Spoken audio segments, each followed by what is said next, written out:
Maranatha, the Lord is coming. A devotional by Ellen G. White. March 14.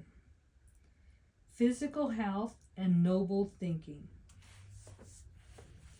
Dearly beloved, I beseech you as strangers and pilgrims, abstain from fleshly lusts, which war against the soul. 1 Peter 2:11.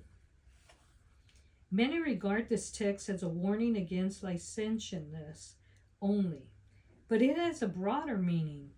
It forbids every injurious gratification of appetite or passion. Every perverted appetite becomes a warring lust.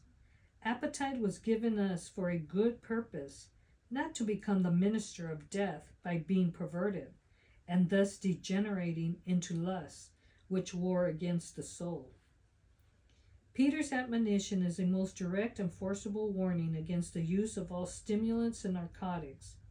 These indulgences may well be classed among the lusts that exert a pernicious influence upon a moral character.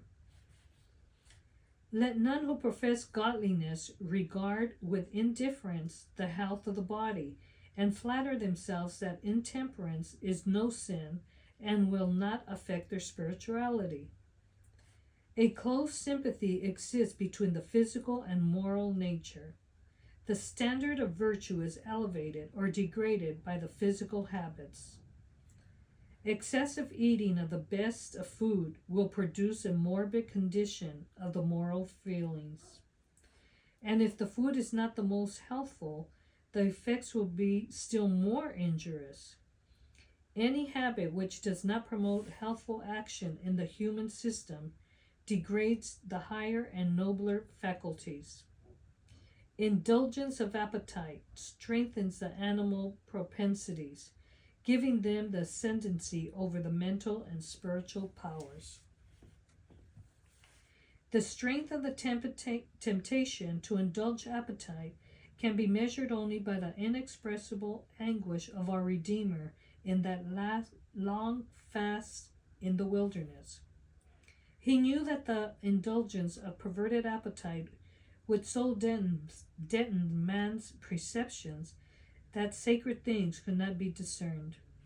If the power of indulged appetite was so strong upon the race that in order to break its hold, the divine Son of God, in man's behalf, had to endure a fast of nearly 6 weeks, what a work is before the Christian! Yet, however great the struggle, he may overcome. By the help of that divine power which withstood the furious temptations that Satan could invent, he too may be entirely successful in his warfare with evil, and at last may wear the victor's crown in the kingdom of God.